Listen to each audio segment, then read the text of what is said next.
Good evening to the listening audience and to my colleagues and staff. My name is Shantae Brody. I'm chairwoman of the Hartford Board of Education. And tonight you're joining us is November 5th, 2025, and that's our workshop meeting. And we're going to get started. And I am going to turn it over to Dr. Ratley to lead us into our topic this evening. Thank you, Chairperson Brody. I'm going to share my screen. Okay. And tonight, Senior Director Abby Ollinger-Quinton, I will share results on our state accountability program. Additionally, I would like to name and thank other staff members who are on the call. Appreciate you being here tonight. As we know, it takes all of us in terms of ensuring that our students get what they need.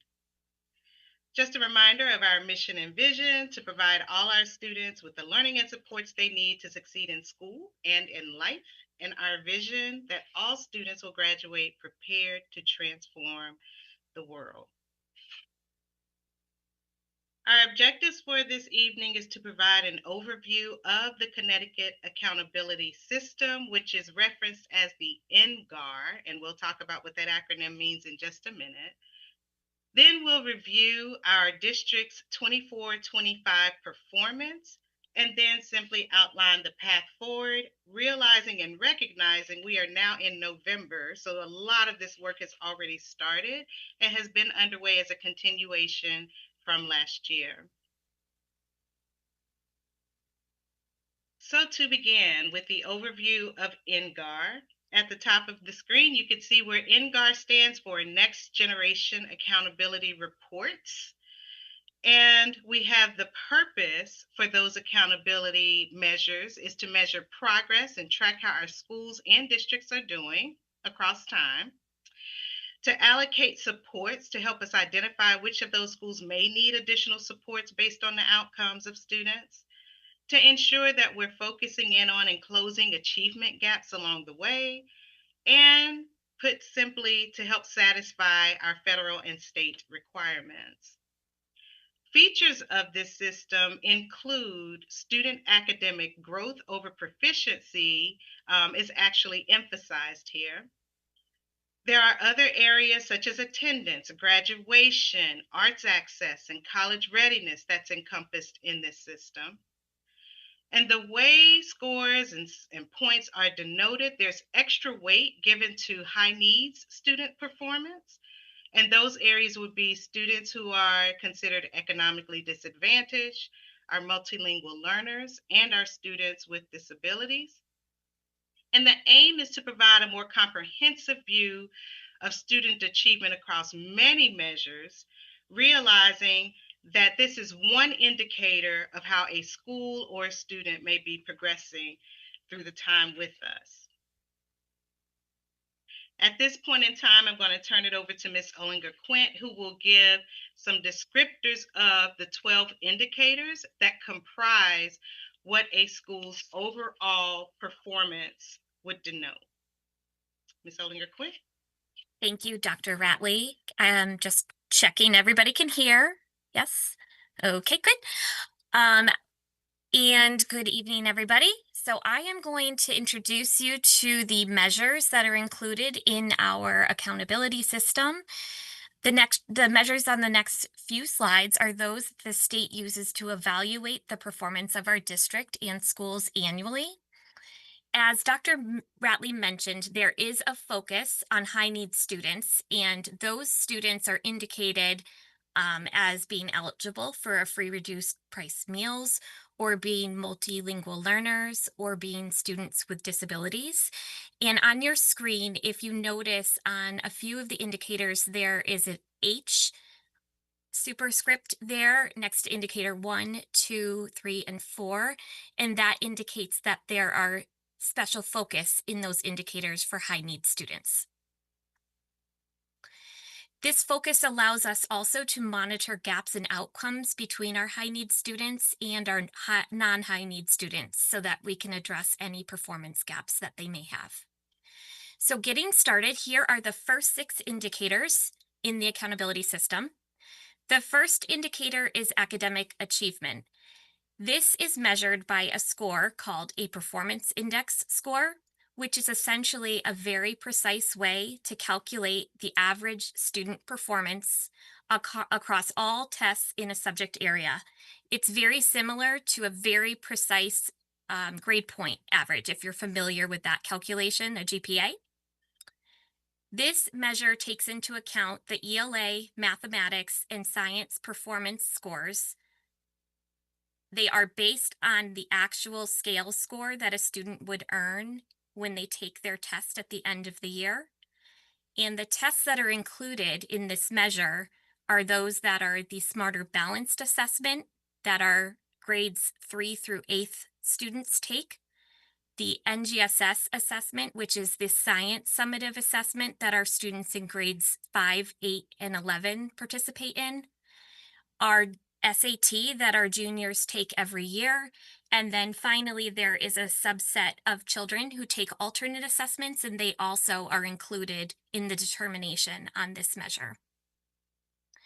The next indicator, indicator 2, is focused on average growth, and this means growth that kids make from the prior year to the current year, so year to year growth.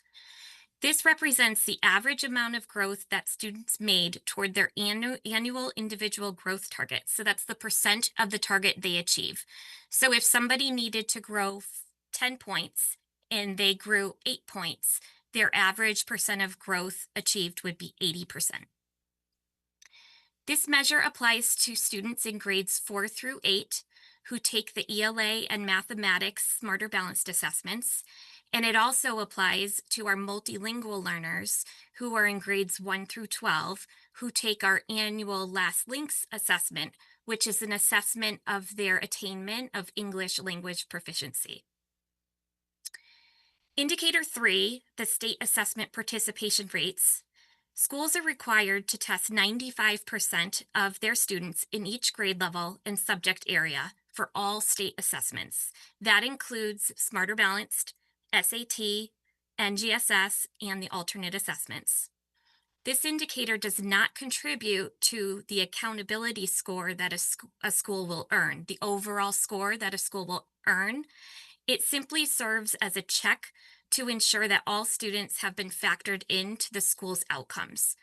If a school earns a total accountability score of 70 or higher, which is a very high performing score, but they did not test 95% of their students, they will be penalized by being classified into a lower school accountability designation. And we'll get into that later on in the presentation today.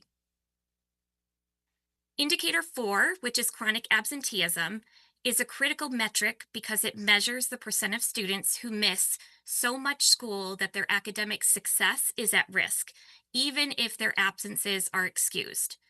Missing too much school means they were absent 10% or more of the school year, or 19 or more days in our case, for any reason. For example, a student who misses 19 days or more is chronically absent. They could have been traveling or been sick several times that year or had doctor's visits or missed their bus. It could be for any variety of reasons, but they will be chronically absent if it exceeds 18 days. Indicator 5, post-secondary preparation, is about how we provide access to advanced coursework in our high schools. This indicator recognizes our school's efforts to provide opportunities for students to participate in advanced placement, dual enrollment, or career technical education courses. It measures specifically the percentage of students who are juniors and seniors who take 2 courses that are at least one course is AP or one course is college credit bearing. So it could be an ECE course, or some other dual enrollment type course that's affiliated with a university. Or another way that students can meet this measure is for them to participate in a career technical education course. There are 17 different sectors of which courses are available, and they would need to participate in 2. between their junior and senior year. And then finally, post-secondary readiness. This indicator is more focused not on creating access, but understanding the success by which our high school students are making in high school. This measure is about the percentage of students in grades 11 and 12, again, our juniors and seniors, who meet the proficiency benchmark on both sections of the SAT, or those who earn level 3 or higher on an advanced placement exam, or those who earn 3 or more college credits in high school with a C or better through participation in a dual enrollment course. Ms. Santiago, you can advance the slides. Thank you. 6 more to go. Indicator 7 is about freshmen on track. This is the percentage of our grade 9 students earning at least 6 credits in the school year. This indicator applies not only to the high school for which that student attends, but it also applies to the middle school where that student completed the 8th grade. Indicator 8 is our 4-year cohort graduation rate. This measure tracks the graduation outcomes for students when they first enter the 9th grade. It represents the percentage of first-time 9th graders who graduate within 4 years or less. If a student repeats the 9th grade, their cohort does not change. Indicator 9 is the 6-year graduation rate for high needs students, very similar to the calculation for the 4-year rate, but only applicable to those students who are free reduced lunch, students with disabilities, or multilingual learners. And this is calculated based on the percentage of high needs students who graduate within 6 years of entering 9th grade, because we understand that some kids take longer and need more time. Indicator 10 is about the post-secondary entrance rate. This information is tracked nationally by the National Student Clearinghouse and is about access to college. It measures the percent of our graduates who enroll in a 2 or 4-year college anytime after graduating from high school. And then finally, we have physical fitness. The state accountability system includes this indicator because cardiovascular fitness has been shown to correlate with improved academic outcomes. Students in grades 4, 6, 8, and 10 participate annually in a test called the Connecticut Physical Fitness Assessment. This test measures the student's abilities to run the mile or complete a 15 or 20 meter sprint, their ability to do push-ups, sit-ups, sit and reach, and do curl-ups. This indicator measures the percentage of students who pass all 4 tests. And finally, arts access. This indicator applies only to high school students and measures the extent to which they have arts opportunities. It represents the percentage of high school students who participate in at least one dance, theater, music, visual arts, or media arts course in the school year. And at this point, I'm going to open it up to questions. Madam Chair, we wanted to pause here in case there were questions about the indicators, because we know that that was a lot of information, but if there are none, we can move on at the will of your leadership. I don't see any hands, and the indicators aren't determined by us. They are determined by the state. Is Yes, that correct? that is correct. Okay, I see Board Member Fortune has a question. Thank you. Regarding, I forget which indicator it was, but it measures 11th and 12th graders readiness levels, and it's based specifically on scoring 3 or above on AP classes and some other indication of having earned college credits. I'm curious to know what percentage of our 11th and 12th graders are taking AP classes or have earned college credits, because I wonder if it's such a small sample size that it's just not representative of most of the students. We will be sharing the outcome data further on in the presentation, but to answer your question, it's 75.1%. Oh, excuse Thank me. you. I made a mistake.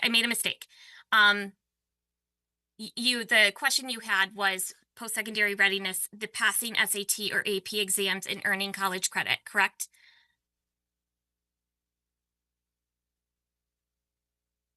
So the actual answer is 26.1. My apologies. I was reading indicator 5. It's 26.1. Okay, I was very surprised at the 75. And we will be That looking at makes that more data sense. further on in the presentation. Thank you. Thank you. You can go ahead and continue. Okay, so Ms. Ellinger Quint has shared information about each of the indicators. We just wanted to give a different view of those indicators and how they're applied to the different grade bands of schools that we serve. And so if you look down the left-hand side, you'll see those grade bands, anything from K4 to K12, which comprises the schools that we serve. And then going across the top, you'll see the indicators. As you can see before you, indicators 1, 2, 4, and 11 apply to all of our schools with those tested areas. However, when you get into 4 or 5, 6, 7, 8, 9, 10, it depends on the grade band as to what, and 12, it depends on the grade band as to whether or not those items apply. Just wanted to reiterate, as Ms. Ellinger Quint has already named, indicator 3 is around participation. And while it doesn't give points, it could absolutely determine whether or not a school is in a certain category if they don't meet the 95% of students tested. Also wanting to draw your attention to indicator 7, which again, Ms. Ellinger Quint reviewed, that the 9th grade or freshman on track does apply as well to our middle schools for those students that are in the 8th grade. So just sort of a different view of how those indicators play out across all of our schools.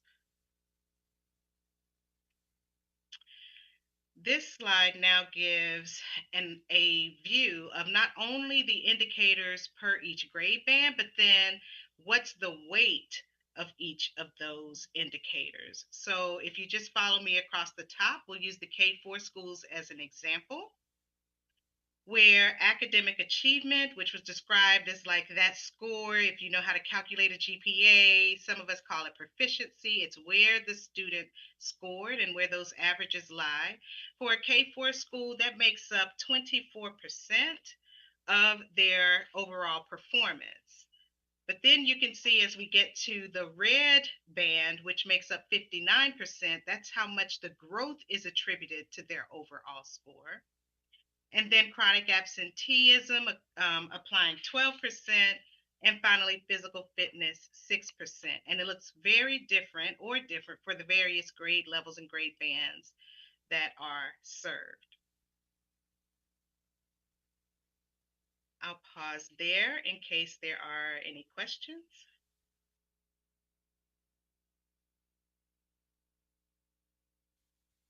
Yeah, Madam Chair, I have a question.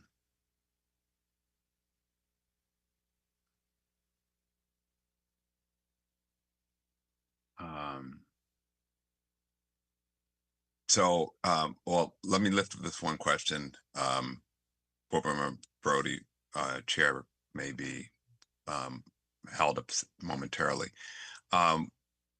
Would you take the second to just correlate the 9 indicators to the numbers again? Because I'm kind of following you, but academic achievement, which one of the numbers does that apply to, or does that apply to a combination of a couple numbers?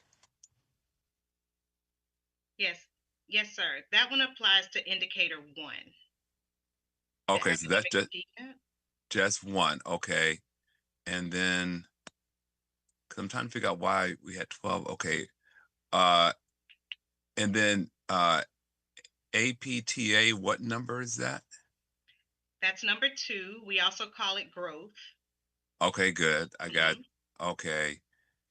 Chronic absenteeism, I get. Mhm. Post-secondary prep is number 5. All right, so 3 is not included. That makes sense. Is post-secondary readiness not included? Is number 6 not included? Number 6 is included. It's coupled with preparation. So post-secondary readiness and preparation, that dark green band. Perfect. Yes, All right. that dark green.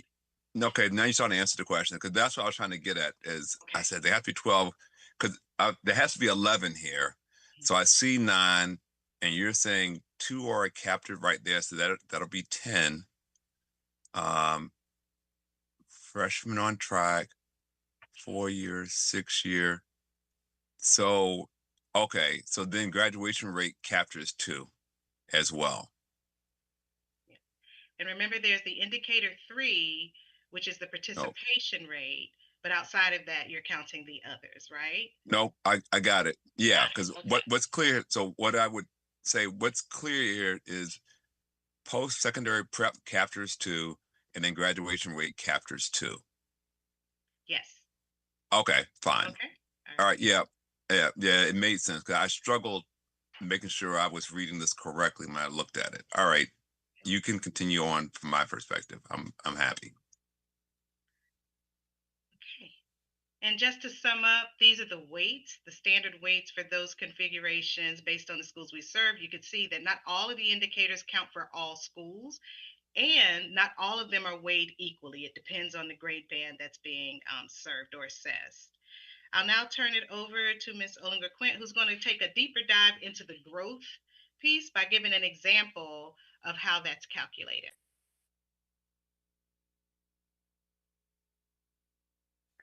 So on the prior slide, you might have noticed that there was 50 to 59% of the points in accountability available to our K-8 schools and our middle schools. So that's any of our elementary that are K-5, it's any school that is K-4, it's any of our schools that are K-8, and then it's all of our middle schools. 50 to 59% of their points is focused on indicator 2, growth. Before we move on, I thought it would be helpful for us to go over an example of growth. So in this, Christina or Miss Santiago, I'm noticing that some of the, okay, there, maybe just some clicks, some of my numbers are missing. Sorry, everybody. There we go. One more time. There we go. Okay, so we had some delayed pop-ups there. So now we can see the slide with all the values here. So let's say I have a school who has 4 students who all had similar performance on the Smarter Balanced last year when they were in grade 3. So here are 4 children that are currently 4th graders. And again, they all had similar performance on the Smarter Balanced in 3rd grade. Because they performed similarly, they all had the same target to grow 60 points. So you see that blue line there, and it says target 60 points. So between 3rd and 4th grade, they're expected by the state to grow 60 points by the end of the 4th grade. Our pink student there, student 1, she grew 60 points, exactly as planned, and she achieved 100% of her target. The little boy in the striped shirt, he achieved -4 points. So he actually went down a little bit, pretty much stayed the same, but just dipped a little bit. The accountability system does not account for negative growth. It simply awards 0 points. So in this case, he was awarded 0 out of 60 points. So his percent achieved was 0%. The little girl in the green jacket grew 42 points, not as many points as we hoped that she would grow, but she did achieve 70% of her target. And then finally, the student in yellow grew 66 points, which was 6 points over the expected amount of growth.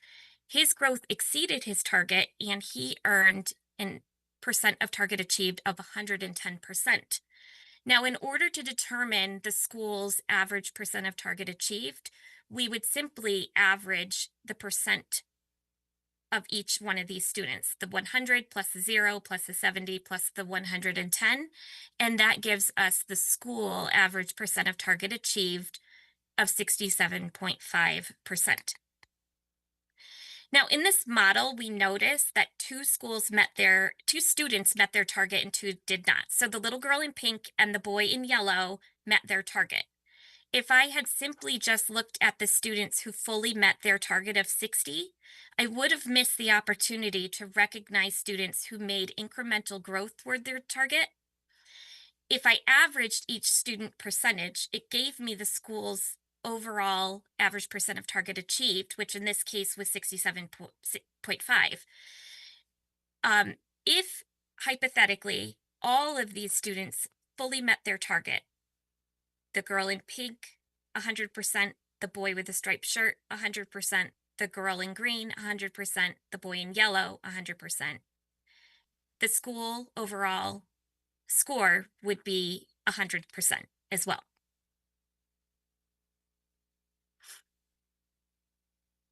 And I think we are advancing one more time to questions. Yeah. Or we could just keep going. If there aren't any at this point in time, we just wanted to build in time. Keep going. Good. All right. Will do. So now we'll take a look at our district performance based on all the indicators that we've reviewed. And so the next few slides are actually listing those indicators in numerical order. In the handout that you have, it's grouped a little differently by academic and post-secondary and engagement indicators, but it's all the same data. We just wanted to ensure the flow here. And so I will turn it over to Ms. Ollinger-Quint to give high-level overview about how we performed in the various indicators.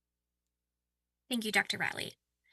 I'm now going to review our district's outcomes, and you'll notice that there are a lot of different indicators here, but it really is only the first two. So you'll notice indicator 1 has actually 6 sub-indicators. So we have 1A, which is representing the performance index for English language arts for all students, followed by 1B, which is about high need students, and so forth for math and science. And then you'll notice that indicator 2 actually also has 6 sub-indicators. ELA for all, ELA for high needs, and then we have the math. And then finally, 2E and F are about what I was mentioning earlier about multilingual learner growth on the last LINKS assessment, the English Language Proficiency Assessment. So looking at the data here, just overall, we have the current achievement that we have, the change from the prior year. Broadly, we see performance. Can we just go back one? Broadly, we see some performance gains, general improvement across all the core academic areas for ELA, mathematics, and science. We see rising performance index scores for the overall student population and also for the high need subgroup. Mathematics is the top area of growth. Math exhibits the most significant yearly improvement, showing the largest gains for all students of 1.7 points and high need students 1.6 points in the performance index. ELA maintains highest performance index. You'll notice that the ELA performance index for all students is 48.4, which is highest among the other 6 indicators in that group. The ELA also showed the highest average percent of target achieved. So indicator 2A, which is showing our students' growth in ELA, also had high performance outcomes. And then finally, just wanted to mention the last LINKS literacy growth indicator, indicator 2E, does show a slight dip, a minor dip. It is an area that we are looking into further.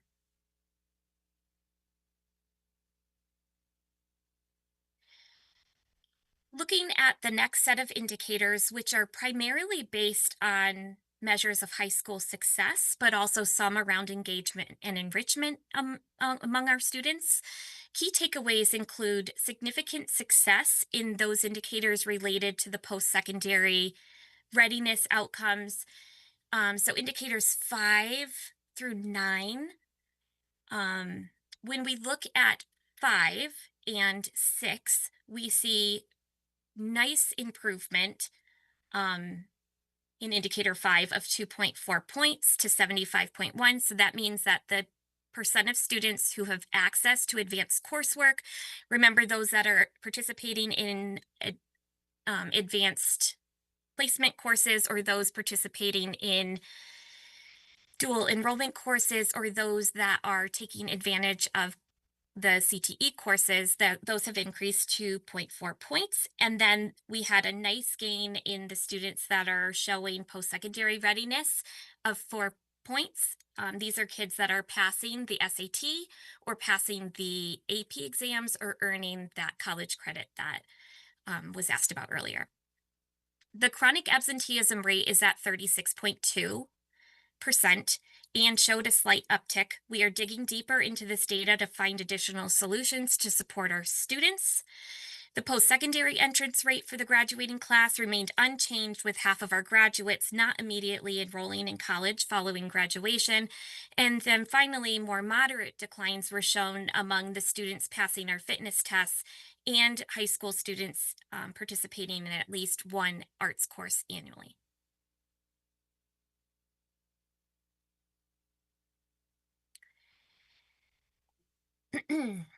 Moving on to comparisons of how we did overall, but also how we did in relation to peer districts and to the state. We are showing here that the district earned an overall accountability score based on how we performed in all of those indicators that we've discussed tonight. We earned a final score of 59 out of 100 points, which is a slight improvement of 0.9 points over last year. When comparing our performance to our peers, the 4 other large opportunity districts in the state of Connecticut, which are Waterbury, New Haven, Bridgeport, and New Britain, we see that we perform similarly.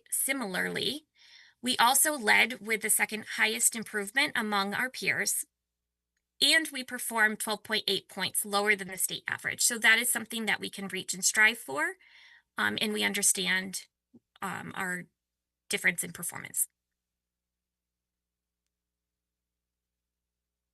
Before moving forward, just wanted to acknowledge there's a hand raised, board chair. We can pause now to take that question. It's okay. Ms. Fortune. Thank you, Madam Chair. Could we just go back, I think, to the prior slide? That one did not quite make sense to me. Why are the first 2 positive numbers in red? Oh, thank you for asking that question. So the chronic absenteeism rate is a rate that we expect to be reduced. It's supposed to go down. Like, we strive for a rate of nobody being chronically absent. When we see a rate closer to 100, that means that all students are chronically absent, and a rate of 0 would be no one is. So in this particular case, it was an upward movement, but we don't want to see the rate raising. Okay, so it's more reflective of the green is positive. Yes. The green is the trend that we want. Red is not the trend that we want. It just so happens that. Yes. Okay, because the negative and positive was throwing up. And then, sorry, can you explain again between 5 and 6? Because Yep. based on what you just said, it seems like the numbers, because originally you told me 75%, which I thought sounded really high. Then you corrected it to 26%. But it seems like you just said the opposite again. So maybe I misunderstood. I apologize if I was confusing. So indicator 5 is about course access. So the percent of juniors and seniors who have access to take advanced courses, those are kids that are able to take the advanced placement courses or enroll in dual enrollment college credited courses, or those courses that are the career technical education courses. 75.1% of our juniors and seniors participate in those classes. When we look at indicator 6, this is about how well they do. So how do they perform in high school? So really looking at our juniors and seniors, again, the percent of juniors who are passing both areas of the SAT. So they are passing the ELA and they're passing the math, or the percent who are earning a 3 or higher on an AP exam, or the percent of students who are earning 3 or more college credits in high school with a C or better. Got it. Thank you.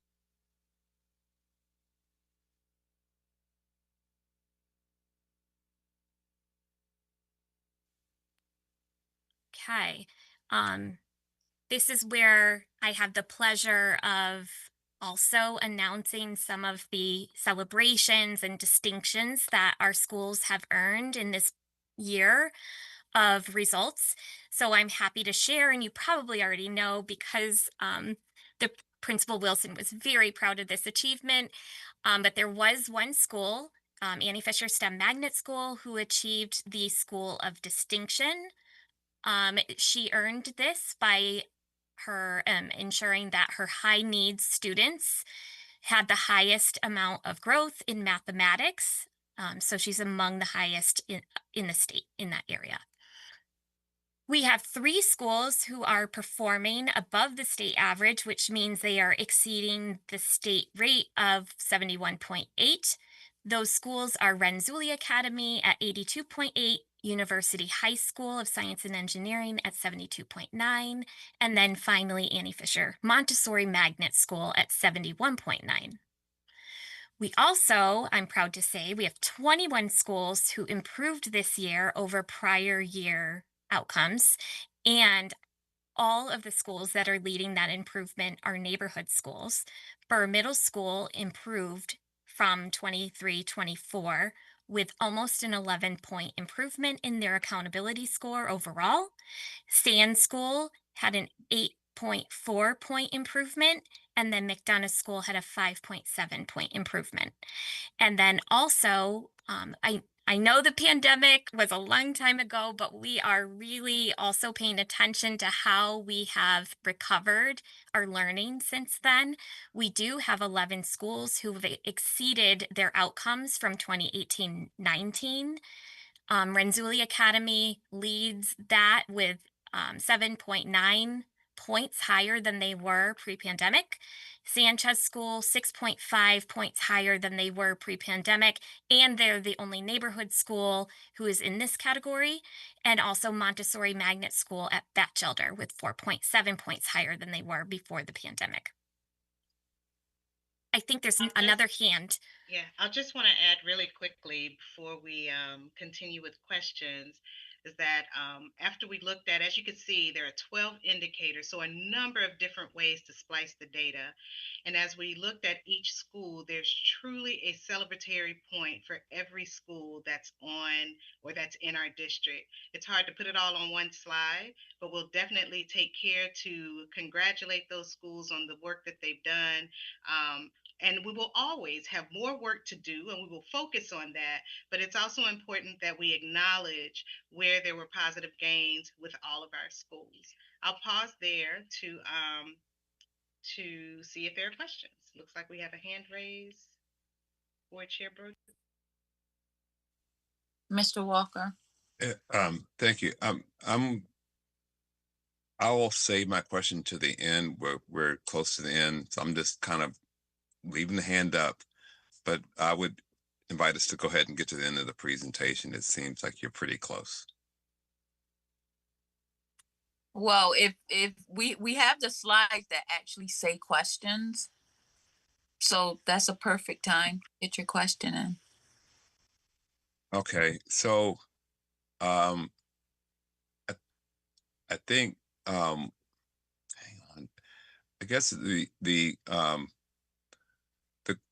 questions, I'm looking at these numbers. I have some pause because it looks like we do have some improvement, but oh God, can you go back a couple slides? I'm sorry.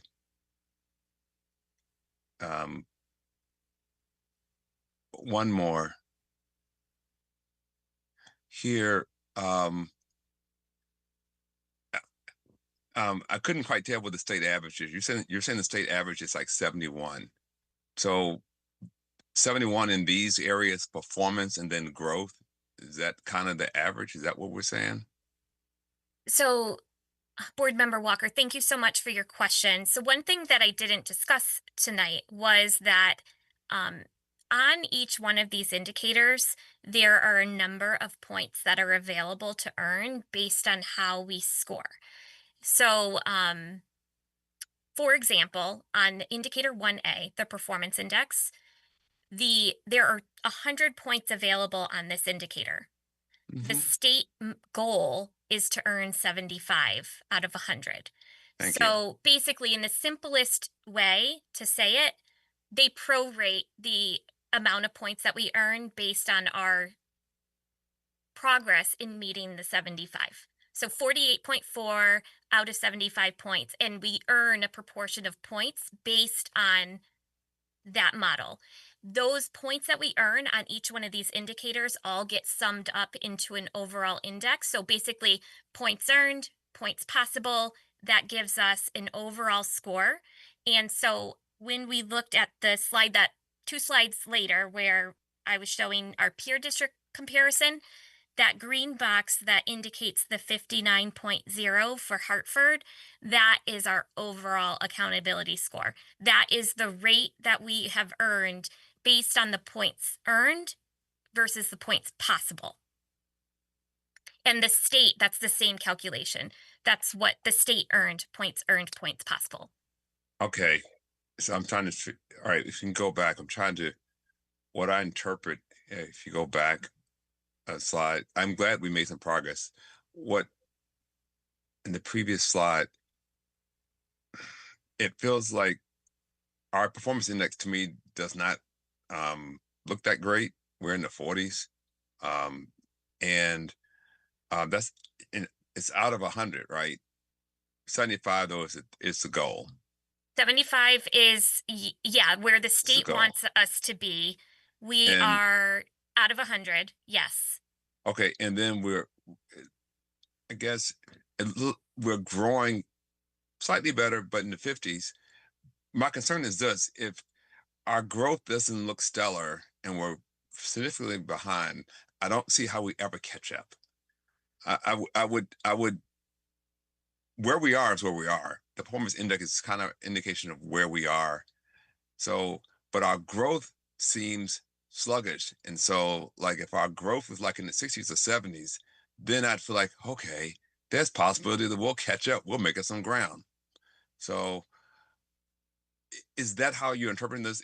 Is where should we somehow have some sense of urgency here? Because as I'm looking at this, it doesn't feel like we're ever catching that ground and getting up anywhere close to 75 in the foreseeable future because we just aren't growing fast enough. Yeah, so this is denoting where we are, as you mentioned, and it is based on last year's data, which students took last spring. So, how we approach reviewing the data is to see, are we trending in a way that helps us to know that we're moving in the right direction? This is aggregate data. When we break it down by school and so forth, we absolutely can see where some are accelerating faster than others. And if that happens to be where we need to emphasize our focus, then that's where we will.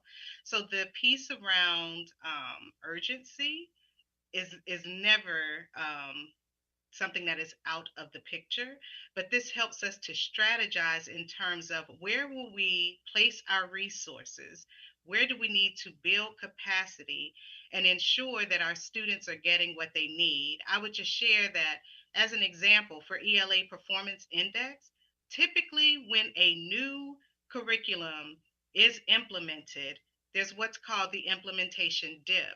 You would expect to go backwards. But even in spite of that, schools were able collectively, because this is across all schools, to show progress moving forward. So we know there were some actions that actually helped us to move things forward, regardless of what the barriers may have been. And that's what we tag onto or hook onto moving forward for that'll inform this year's strategies and then the strategies to come. There are other explicit ones that I could go into detail about at some other point in time about how we accelerate growth. Um, but right now, this is just a picture of where we are to help us figure out where might we need to lean in more in order to ensure that we're meeting our overall goal, which is truly based in our mission and our vision. And I'm sorry, I just saw Dr. Townsend, I just saw your hand is up. Yep. Yes. Is that okay? So I Yep. want to add, I thank you for bringing that up, Board Member Walker, because when I came on board here, I had the same thought. I know in Connecticut, there's a lot of emphasis on growth, but I have the same opinion. So, okay, you can grow all day, either you're proficient or you're not. So, if they say, hey, you need to bench press 225 pounds and you start off at 100 pounds and you get up to 175 pounds, you still don't meet the mark. Yeah, you grew a lot, but you're still not doing 225. So there is a mind shift that prayerfully, over time that I will have with our team to not only rely heavily on the growth aspect, even though that's what the state is saying, we have to shift and look at our proficiency numbers because we have a small amount of proficiency. And if we're growing at the rate in which we're growing 1 and 2 points here and there, the proficiency will remain low. So I hear you loud and clear. I agree with you, but I do think that it is a paradigm shift to look at proficiency and advancement. And if you're hitting that proficiency level, that means your growth is through the roof. So we do need a sense of urgency on each of these indicators to have rapid growth so we can ultimately hit those proficiency levels. If I could have a follow up, I appreciate what you're saying, Superintendent, and I think Dr. Riley, what would be nice, and if we ever get to do a deep dive, is to de-aggregate this a little bit more, because what you showed in the following slide, whatever you had, like 21 schools improved, that was like fantastic stuff. And then, but only 11 schools are at their pre-pandemic level, which means we have over 30 schools we haven't even got back to the pre-pandemic level. So the other part that I guess I would be interested to see too, if there's schools that are really hitting marks and there are a few schools that are, at your team level, whatever, can schools learn from each other? Is the things that some schools are doing that can be imparted to other schools to help race them along, right? Because it feels like some schools have figured it out, and so that's the other thing I sometimes wonder. And when we look at it at the district level, I can't quite see where the real problem children are, and which schools are just stars. And so I guess, Superintendent, what I'm wondering sometimes, one way to move up is if we can really see where the high need little schools are, is there ways to target resources to those really high need areas to get those schools pulled up, and then the overall district gets pulled up, because it's almost like the weakest link piece. I guess that's what I'm asking. Is there a way that you guys figure out where the weakest links are and somehow direct resources to the highest need, even amongst our own schools? If that question makes sense to you. Can I add something? I don't want to refer to our students as the troubled students. I don't know how it was, and I know that wasn't your intent, but maybe the students who are struggling as opposed to our troubled students.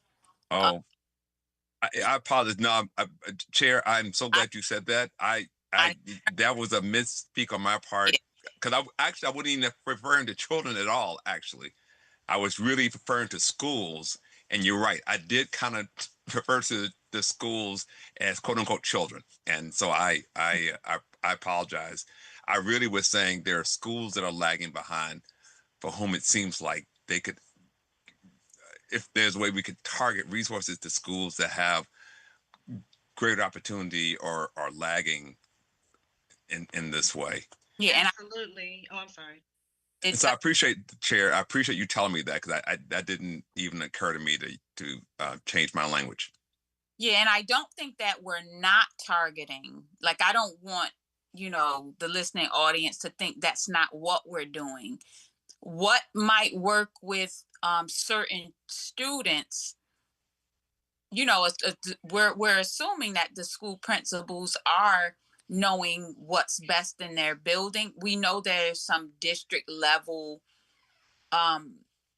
things that are just implicated. It doesn't matter where you are, but I know some leaders of the school buildings might be making it fit their, particular school and their students that they serve, and they know their trends and they make their own focuses. But I don't know if we're going to speak to that, but I know like we're not just sitting around waiting and looking. There's plans constantly being implicated into how we, Right. expect instruction. But I want to pause because I want to give Miss Fortune a chance to get her question in. Thank you. I have general thoughts and I guess maybe questions. It would be interesting to see a breakdown, because if some schools are have increased growth, yet the average growth is still slow, that by definition, that must mean there are schools that have regressed, because we're showing the average of all the schools. And as I'm looking at all of this, I'm also wondering, I mean, I know New Britain is part of the choice program and some of their kids go out of district, etc. I don't think the other districts, the comparable districts, also have a similar structure as Hartford has. I find myself curious to know, how are students who reside in Hartford overall doing? Is there a way to get that number, whether they're in our schools or elsewhere, and also extrapolate within our own schools, specifically Hartford kids? That's just something I've been wondering about, because we do have kids coming in from other towns, and it's mixed, at least in our magnet schools. So I'm curious about those numbers as well, to the extent that it's possible. And sorry, and I think the prior slide, I had a question on that one.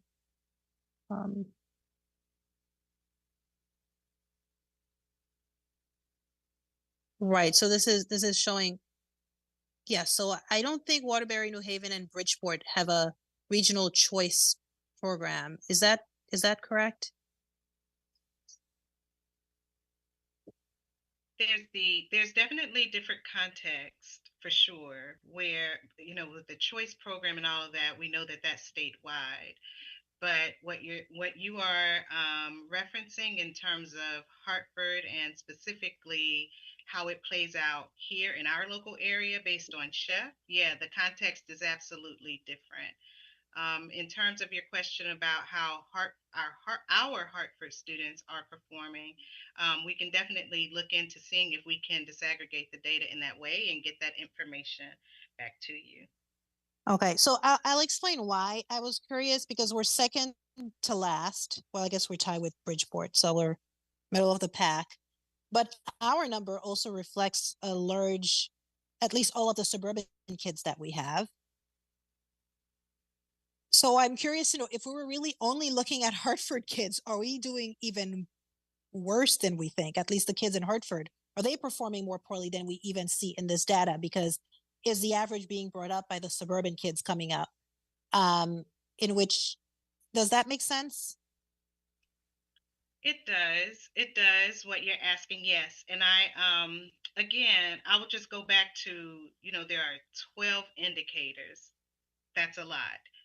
There are also so many different configurations that we have when we look at our neighborhood schools, as well as our magnet schools, and everything that you're bringing up now in terms of who we are serving.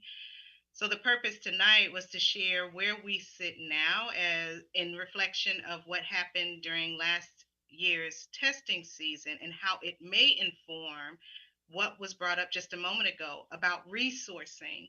We'll start our budget discussions in a few weeks with our CFO. And so does that then help us to prioritize this as a data point, help us to prioritize not only where we essentially want to go with student achievement, but how we can support how to get there with resourcing in a way that's prioritized based on needs. So I hope that was helpful, but if there's a follow-up question, I will definitely respond. And I do want to acknowledge that a link was put in the chat, a link that just about any state of Connecticut student data. And you can click and categorize it in many different ways to obtain the data in the way that you prefer. If you wanted to check that out, I just wanted to make sure everyone knew that was put in the chat. So we have more slides. It's not many more, just a couple more. Another way of looking at how we are categorized. So based on those score reports, the state then categorizes our schools into these different level of categories that you see here. So what you see depicted are how many schools are in each category and how that compares to the state percentage-wise, obviously, not just by number of schools. So you can see our distribution in comparison to the state distribution. And again, going back to the question about resources, once a school hits category 4 and 5, there are additional, as we stand right now, state dollars that are allocated to these schools for the purpose of ensuring that they are tracking progress toward those overall goals. We've been taking questions along the way, so I trust you will just stop me. Just wanted to again outline some of the strengths and opportunities. We don't present this information in a way of trying to overlook the things that we need to do in terms of whether that's proficiency, whether that's chronic absenteeism. But we also know that it's important to know where are things going well, where have we shown progress, so that we can open those conversations school to school or department to department to ensure that we're making sure that everyone is continuously improving. So strength areas, graduation rate is holding steady.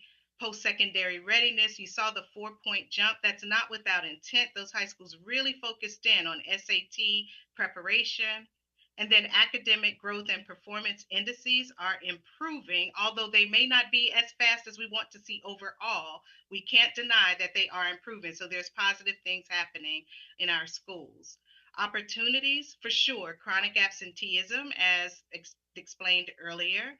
1/3 of our schools are designated as focus and turnaround. We can definitely unpack that in future conversations. And then once a school does make progress, so we celebrated the fact that a school moved a category, how do we sustain or help that school sustain that progress over time in light of things like moving or shifting patterns of students, changing different focus areas in terms of budget season and so forth. So those are some of the things that we are grappling with. As far as some of those overarching strategies that we know we have in place, our curriculum implementation, which we're in year 2 for pre-K through 5, aligned to the science of reading. Our curriculum implementation with ELA, or our English Language Arts, in the upper grades as well, with 6 through 12. Mathematics curriculum implementation, we're further down the road with that, and we're still seeing some upward ticks in those student performance areas. We took a lot of time to work on our assessment calendar to ensure that our assessments are actually helping us gauge how students are doing throughout the year. So we're not waiting until the end of year and hoping that the work that we put in place actually yields some positive outcomes. Even taking a look at our partner alignment and collecting the data there. The Strategic Partnerships Office working tightly with CBOs to make sure that what they are doing is aligned to the PSEA or School Improvement Plan goals, and then monitoring and tracking any correlations with attendance and the students that are served through those partners, or the grade 9 on track work to make sure that we're seeing that there's actually return on the investments that we have with these partners. Also aligning strategic partnerships to help build our leader and teacher capacity. Some examples are there. These agreements come before you, especially if there's a contract at play in terms of relay, which is building teacher and leader capacity around data disaggregation, ensuring that there's instructional monitoring, INET with the schools that are in that cohort, and then the partnership that we have with the state with what we call CTLM, or the Connecticut Literacy Model, and the Heal for Literacy, where we're actually looking at small group instruction, data disaggregation. So that's including a whole team of schools, not just the principals, but also the teachers. And then finally, with our strategic plan priorities. Again, this is but a data set to inform us about how are we moving. And if we're not comfortable with the rate, then we lean in on that. If we're not comfortable with the pieces that were in red, then that's where we lean in. Our strategic plan priorities will be brought forth to you in December, but we take these pieces, consider those priorities, and then begin to make decisions to ensure it aligns with where we want to focus. So using all of this information to help prioritize all of our decision making. For instance, if it's chronic absenteeism, that falls within the scope of our whole and healthy child. How we go about addressing that will have budget implications, so we have to be sure that we tie all of those links together. As mentioned, there are resources and you have links there. The one that Madam Chair mentioned earlier with the link to all of the schools or each individual school's performance is through EdSite. So I think there's also the link in the chat. But then if you want to peruse these links, please do, and then let us know if you have more questions. We could definitely continue the conversation. I'll pause there and turn it back over to Madam Board Chair.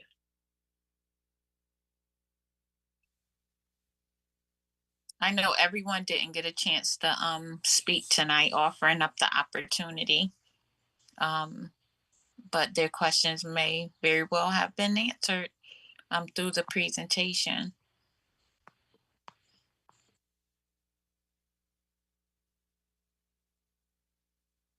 Mr. Walker. Thank you, Chair. So, Dr. Ratley and team, in your strategies, you had ninth grade on track, and so the state definition for that is too low. If we can go back to that slide.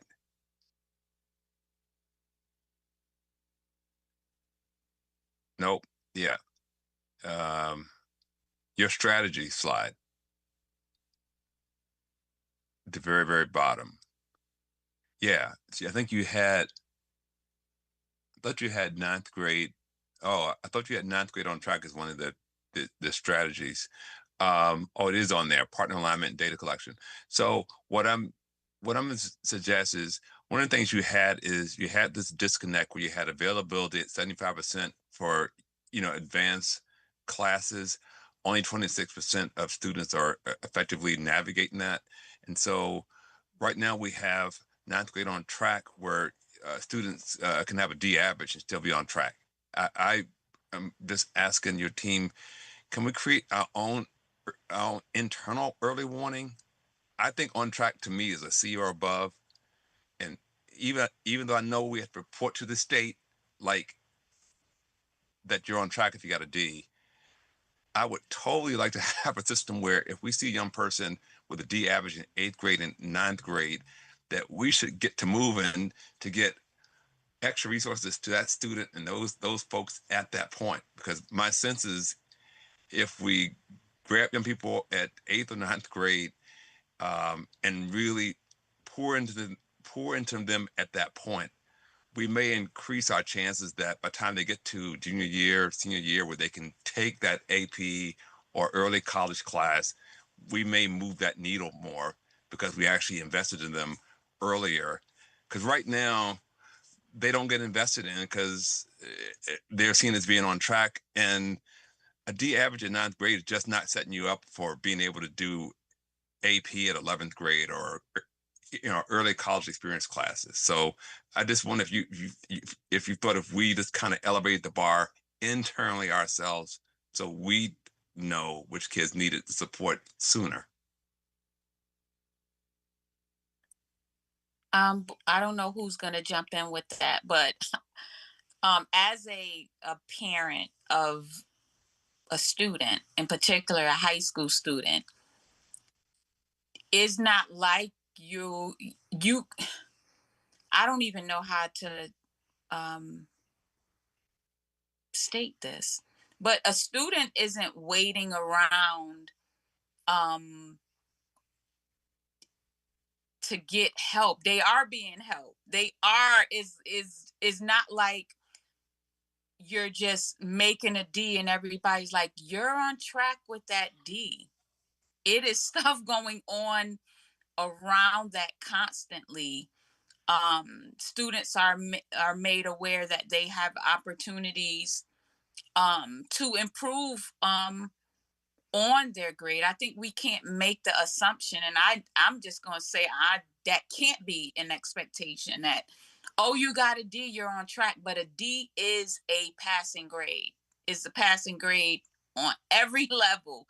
So it's not like we're saying D is satisfactory and we're okay with that. It's just the fact that it is. But our schools, no one has an expectation of students being satisfied with a D, but sometimes that's what you got, a D. Like, through are you trying, and maybe some aren't giving their best effort. Maybe it is the best effort of some, but I don't think we're just sitting around like Uh, D is good, it's passing, and you're on track. But it is a passing grade wherever you go. I agree. If I can respond, Chair, I agree. And that's why I said at a state level, we'll report a young person's on track. Some school districts do not have D as an acceptable grade. So in some districts, you can get a D and you absolutely will move forward, but they will have a provisor that says, you have a D and say in Algebra 1, you must take a summer school class to prepare you to close up some gaps for you to go to Algebra 2.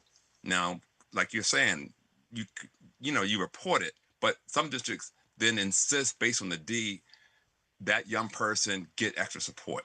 And that's what I was saying, that we can have triggers like that too, that says, now that you failed or we'll make you repeat, but we can insist that someone get extra supports in a way that really helps them for that next level coursework, because I don't want somebody to go from Algebra 1 to Algebra 2 with a D average and not feel like they're set up to be successful in Algebra 2. And that's what I'm saying. Some districts, what I'm saying, Mr. Walker, is that we do have the things that you're saying right now we don't. But the district doesn't have a way to insist it. Right now, the district does not have a mechanism that says, thou must do this. No, you made a statement. It's available, but it's available. Go ahead. The support. Students are supported. I don't want that to get out into the world. I'm not inclined to support it. I'm saying insist on. Some districts have a mechanism that insists students do certain things. Now, like you're saying, the Hartford Public Schools has, here's what I'm saying, Hartford Public Schools has summer schools. And I agree with you. Any student can certainly avail themselves of the resources. But right now is the kind of voluntary system for them to avail themselves of that resource. Other districts just kind of insist you must take this resource and use it. That's all I was saying. Have we thought about adding that kind of little level of insistence in some areas? Because like you said, Chair, the resource is there to be used. It's not, I'm not at all implying we don't have the resource. It's just, can we get the students who need that resource the most to actually use the resource in a timely way? I think it would benefit you, Mr. Walker, to have a conversation with some of our team members so you know exactly what we do or we don't do. Because some of the things that you're mentioning, we do. And I know we do because I have a student. Well, experienced it. So Well, that's why I'm asking this yeah. forum. They're free to No, answer that. That's what I'm saying. It's a ask- question. I literally asked the question. as if we don't do it, and I'm that's asking the question. true. It's an open-ended question. I'm asking the question to just see, like you're saying, they're free to say we do that. That's what I'm just saying that it's not. I just didn't see it explicitly written. I'm saying some districts have it explicit. That's all that I'm saying. And so that's why I asked the question. That's all. Oh, it sounded more like a statement to me. That's No, why I if responded. yeah, it's yes. Dr. Townsend? Yes, I think we can do a good job by sharing the interventions and resources that we have. We have a multi-tiered system of support, and if that's at a maybe a committee meeting to break down the supports that we do have in place, so you just so you know. I hear you asking a question. If you don't see it right there, we can make that available to you. And I also want to share. I do believe that the data says what it says, and there's a lot of work in front of us. My thought is, that whole raise the bar philosophy, this is one of those opportunities right there. And there's a major paradigm shift that will happen, ultimately looking at how fast we can grow. The small growth, is good because you're growing, but the question is, can we do it effectively and more efficiently to get there sooner than later?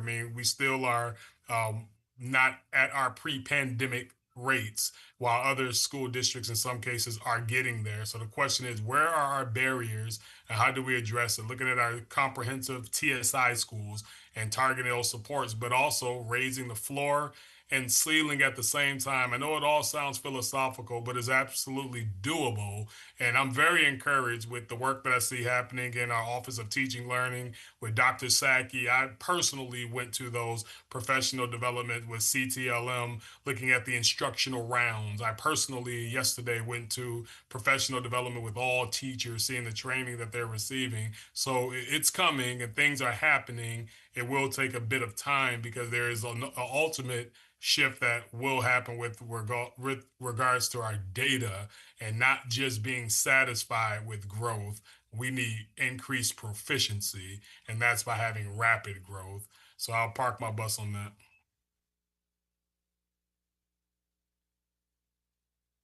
Thank you for that. I once was at a conference and they were like, if your district is talk about growth all the time, you need to be alarmed. So I do want to, I remember that and it stuck with me. And I don't, in fairness to the staff, I definitely want, we've had, it is a practice and has been a practice of Hartford Public Schools that we are bought it is brought to our meetings, to our workshops and committee meetings on our interventions and what we do. So we have a standard of that's what we are presented with that. I don't want that thought like that's what we do here. We do, but I think maybe the opportunity to have it be brought up at this time as a result of us getting this data tonight, it might just be timely. But yes, we do. We know we've been presented with the interventions, what we do on all levels. So that is a part of the presentations that we do receive as board members. So I just want to put that out there to staff. They do, because we ask a lot on data. We have high, we want all of our students to be high achieving. We do. So sometimes it comes across in our expressions because we're a little bit frustrated looking at the numbers. But I think we're entering a new level of expectations in Hartford Public Schools, and we're excited about that too. So, is that all?